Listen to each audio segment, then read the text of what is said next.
This is Algebra 2, Lesson 54 on page 232. All right, this first lesson, first part of this lesson is titled Polar Coordinates. Okay, probably not a word you've heard before. All right, it's a physics lesson. The lesson is all about vectors. All right, so that's probably a new term for you. Vectors. That's what the lesson is all about. It's about vectors. Wait, have you heard this before? We talked about it last year, but that's not what he's talking. Well, that's what I'm going to write. Direction and magnitude. So he knew something. He actually knew something. Yeah. All right. Vectors have magnitude and direction. That is true. All right. Magnitude is the angle from the positive x-axis at which the object is moving. So it's and direction is how far the object moves from 0, 0 on the XY coordinate system. All right. So magnitude is the angle and direction is the length. So I want you to tie those two together. Magnitude is the angle and direction is really the length of the vector. All right. So in our Cartesian coordinate system, where our vectors will begin is at 0, 0, at the origin. Vectors don't have to begin there. In fact, we'll eventually move away from that.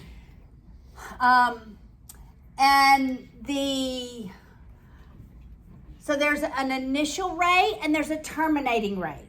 Your initial ray is always the positive x-axis. So this is the initial point where your vector begins.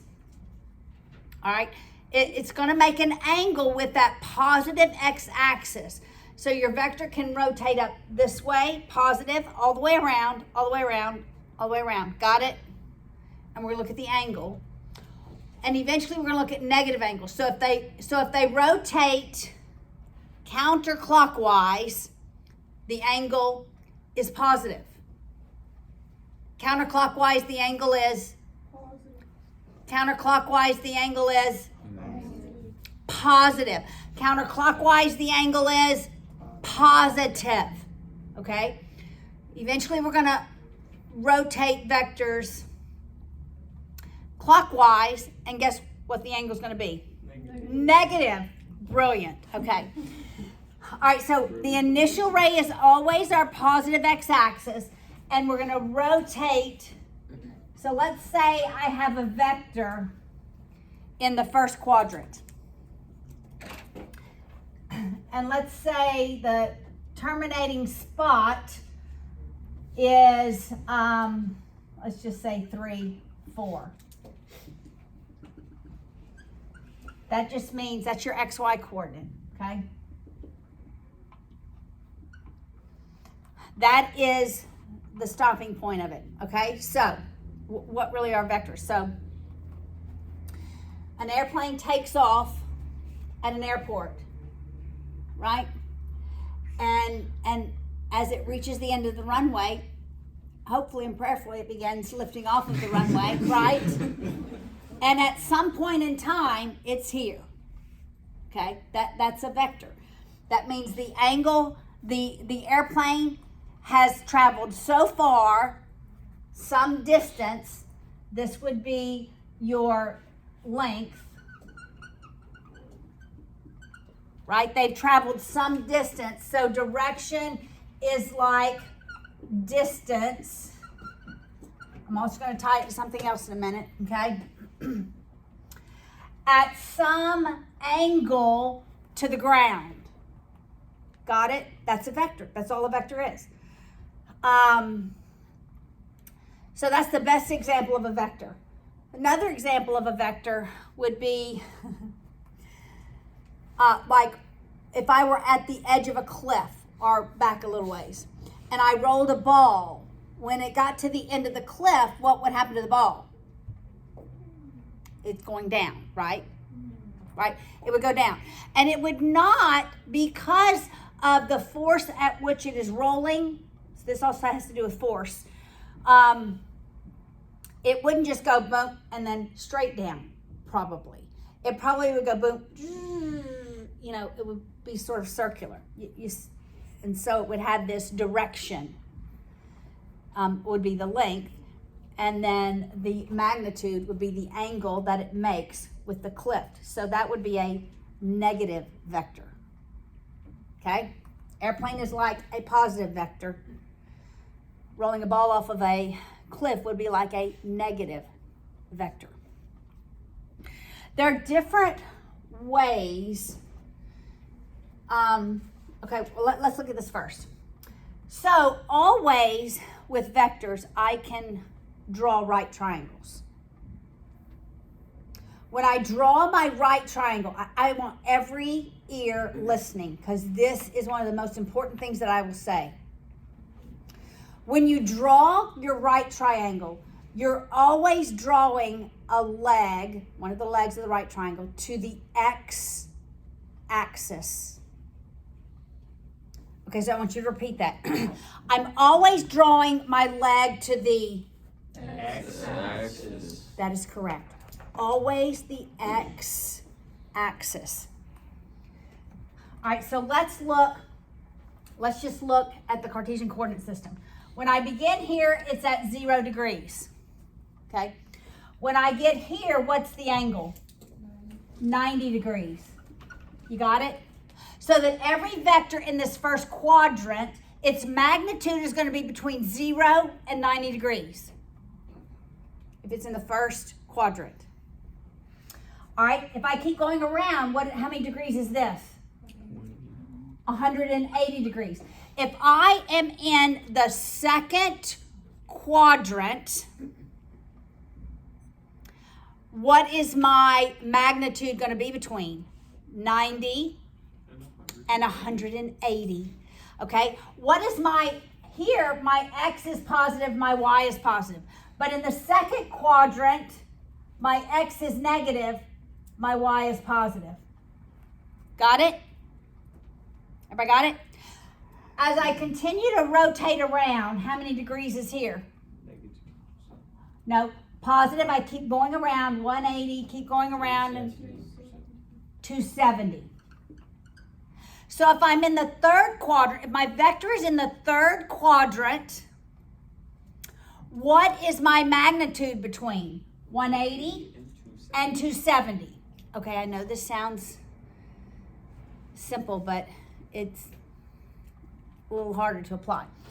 All right, but now both my x and my y coordinates are negative.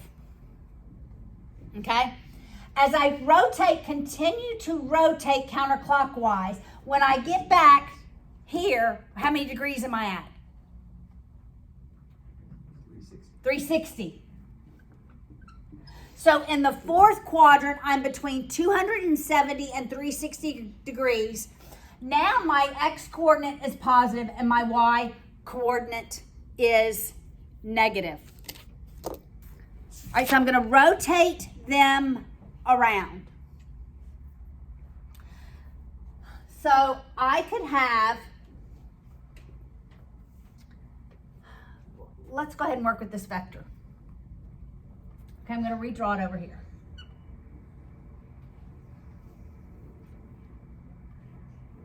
Yeah, that's a good vector to work with. All right, so I know that this is 3 and that is 4, even though that's not what it looks like, right? All right, because 3, 4 is the point where my vector stops at, right? My x coordinate is 3, my y coordinate is 4. I should have left that on the board. What part of this is the triangle. What part is that? It's the hypotenuse, okay? I'm also going to call it, it's a radius. When we get 100% to trig, it's going to be called the radius of the unit circle. All right, but so really, when you're thinking direction, I want you to think hypotenuse of the right triangle. So your direction is the hypotenuse, the length. And how could I solve for the length of that vector? Pythagorean theorem. Exactly. All right. It's a triplet. So what's the length? 5.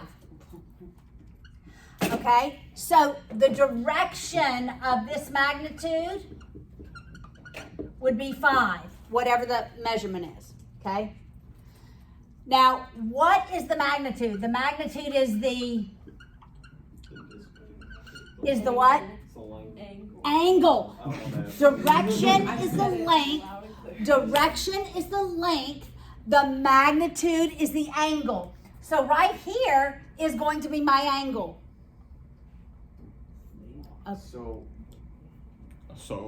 So how do I figure out the angle, Therese? You reverse the sine and the cosine tangent.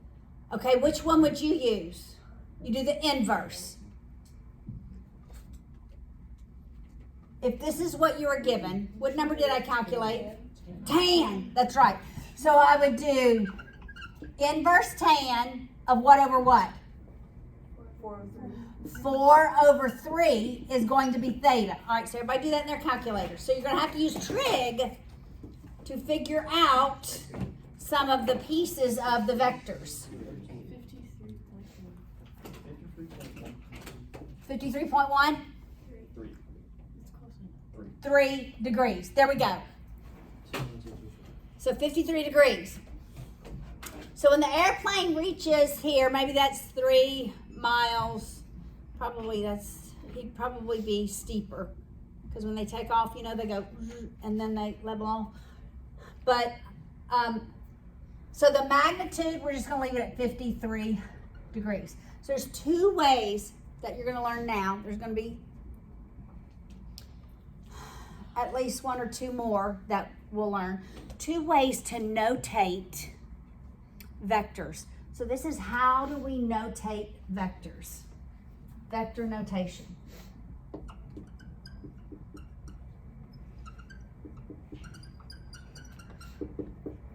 All right, there's rectangular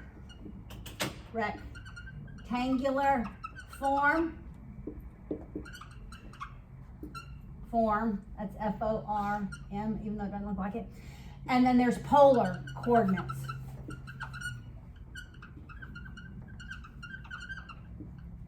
All right, that's why this lesson is titled Polar Coordinates. All right, rectangular form is like the rectangular Cartesian coordinate system. So rectangular form, I want you to think like X, Y. And on the x-axis, it's R. On the y-axis, it's U. So this is how I try to help students remember. R is either right or not right. It's right positive or right negative. Got it? U is either up or not up. Right? We're either going up positive or up in the reverse direction. We're going in the reverse direction. Okay, got it? So the R always deals with your x-axis, so think the x value, and the U always deals with your y, but I'm always drawing my triangle to the thank you, x-axis. Okay, so if I were to write this vector in rectangular form, it would be 3R, and it's positive, plus 4U. That's rectangular form. Okay? If I were to write this in terms of polar coordinates, it's going to be, no parentheses. There is another one that has parentheses. Direction at the magnitude. All right, so it's 5 at 53 degrees. It's almost a L with the upright one tilted a little bit. All right, so these are the exact same. Both of these notations indicate the exact same vector. Yes? So, can you go from one to the other without having a graph? I'm going to tell you to always graph them. Always graph them. I'm going to show you why in a minute. Okay, so I'm going to tell you this one thing because it's often on the ACT this way. Sometimes they do vector addition. So I'm going to say this once just for the sake of having the ACT, all right? So sometimes vectors, if I were to say vectors are named, like lines are A, B, right? Vectors are like this. Okay, that's vector notation. On the ACT, sometimes they will say add these vectors. And so it'll say 3, 4, maybe that's V, and maybe U is -5, 6. Just add the numbers. -2, 10. Just add the numbers. Okay? So if you ever see that, just add the numbers. That's all you do with that type of a problem. Okay. All right, so that has nothing to do with the lesson I just taught, right? Okay. Why do we always draw our vectors? Because what if I have, and I'm starting out on example 2. So example 2 on page 234 tells me to change 7 at 230 degrees. What form is that? Rectangular or polar? Polar to rectangular coordinates. Okay. I'm always going to draw my vector. I know the length is going to be what? What's my length? 7. And my angle or my magnitude is going to be 230. 230 tells me what quadrant it is in and whether my rectangular coordinates are positive or negative. Okay? Always draw your vectors. We always begin at 0, 0. It's 0, 90. I want you to get this in your brain. 180, 270, 360. This is going to be important when you get next year, like trig, boom, you got to know all this. And then we're going to learn it in radians, all right? So I want this in your brain. 0, 90, 180, 270, 360. It's quadrants, right? Quadrant 1, 2, 3, 4. You know how to count them, right? Positive, positive, negative, positive, negative, negative, positive, negative. XY coordinates, all right? It's 230 degrees, so what quadrant is that in? 3. All right, that's my vector, right? The length is 7. Where do I draw my, it ends at 230 degrees, rotated all the way around here, right? That's how we rotate them, starting at the positive x-axis. All right, where do I draw my right triangle? 100% of the time, I'm drawing it to the x-axis. So here we go. Got it? Here's my R, which is going to be positive or negative. Which one? Positive or negative? Negative. And my U, which is going to be negative. Can I know theta? Yes, I can. How can I know theta?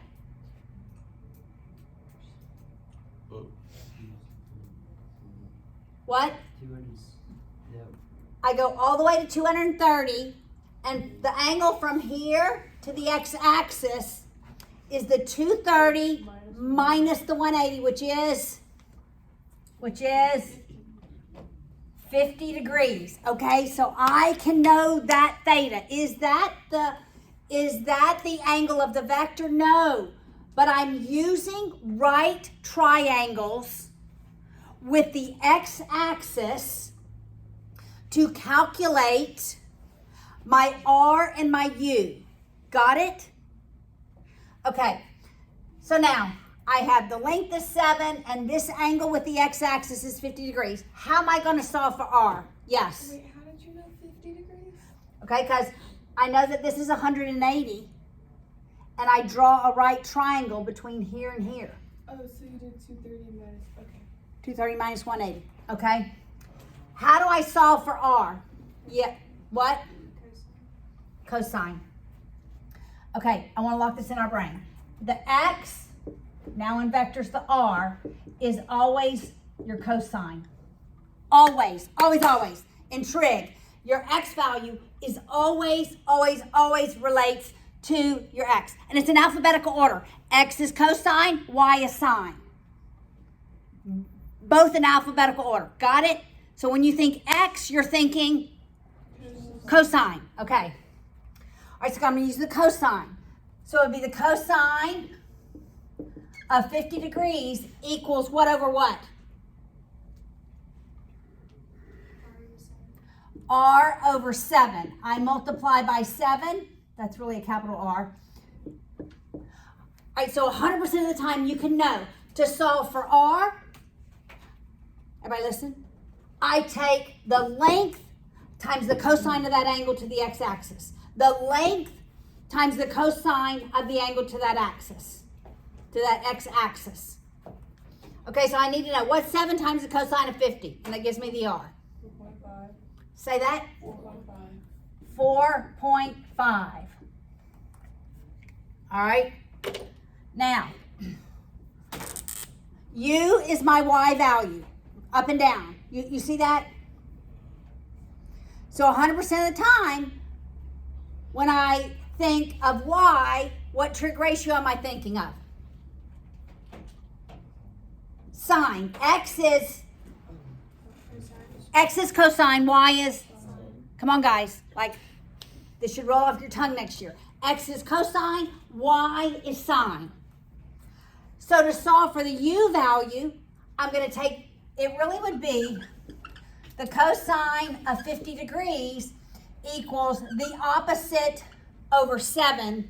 I'm not even thinking positive or negatives here. I drew the vector because I know when I solve for it, my R is going to be negative, my U is going to be negative because what quadrant it's in. I multiply both sides by 7. What's 7 times the cosine of 50? What is that? 4.49. 4 point. No, it's Like, sine. I thought it was sine. It's sine. Yes, yes, yes. Oh, correction. Sine. I said sine and then I wrote cosine. Thank you. It's sine. Y is sine. Say that? 5.36. Yes. Okay. So R is your sine. R is your cosine. Correcting this. R is your X, which is your cosine. Y is your U, which is always your sine. Now, when I calculate my R, my U, then I'm going to engage my brain. They both should be smaller than 7. Yes. Now, to write this 7 at 230, 7 at 230 degrees in rectangular form, I take my R, it's negative, negative 4.5 R, and subtract my U from it because it is also negative, minus 5.36 U. Does that make sense? This is the answer. Make sense? Yes. So when we do the homework times, you want them in the rectangular form? Or It'll will it specify. It will specify. We're going to go back and forth. We're going to eventually add vectors. We're going to do negative vectors. Let's do one more. I want us to do one in the fourth quadrant. I'd really like to do 2 more. 1 in each quadrant. All right, let's look at the 4th. Let's do 1 in the 4th quadrant.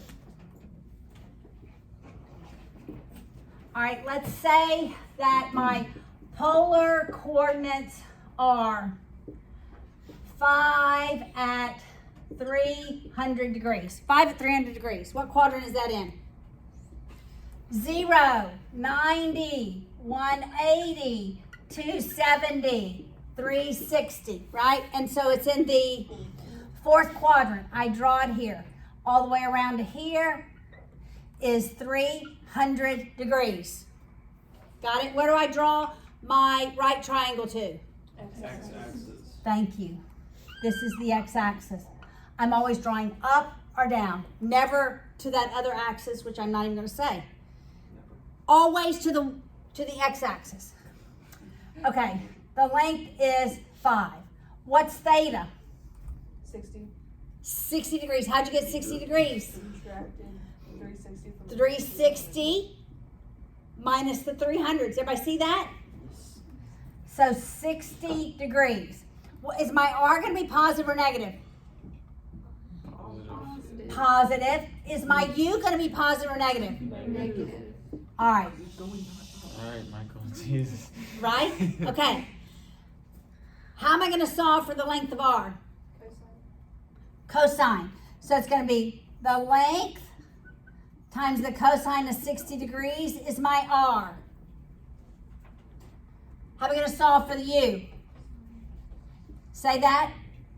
Say it louder. Sine. 5 times the sine of 60 degrees is going to be my U, right? The length times sine and cosine. Somebody solve for R, somebody solve for U. R is square root of 2. R is what? 5.2? 5. It's 2.5. 2.5 R. You 4.3 U. Both of those are less than 5, makes sense. so it makes sense. Actually, I already knew what R was. And eventually, you're going to have to put U in radical form. Okay, let's do 1 in the 2nd quadrant.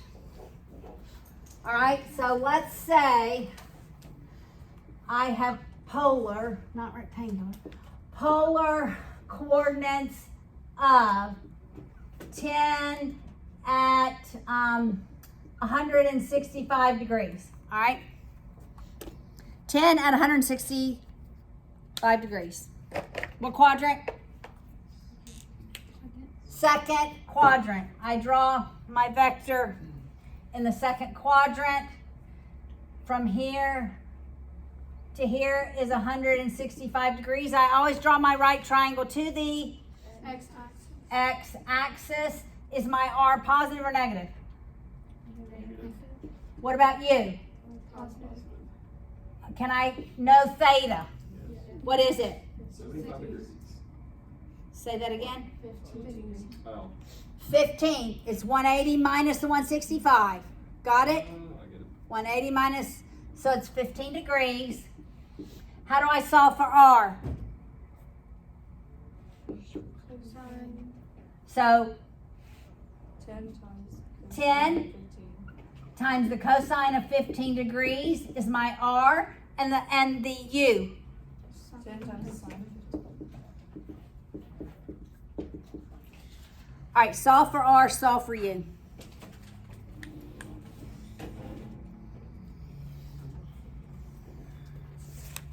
is 2.5. R is 9.66.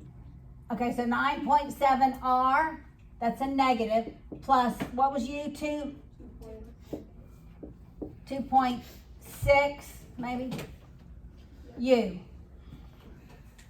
All right, you're getting how to go from polar to rectangular. We're eventually going to go from rectangular to polar. We're going to add vectors. We're going to subtract vectors. We're going to look at different angles with vectors, like a pulley system. Vectors can be used as a pulley system. Like if I have a tractor over here and then I'm lifting something up, right? So we're going to look at vectors in lots of different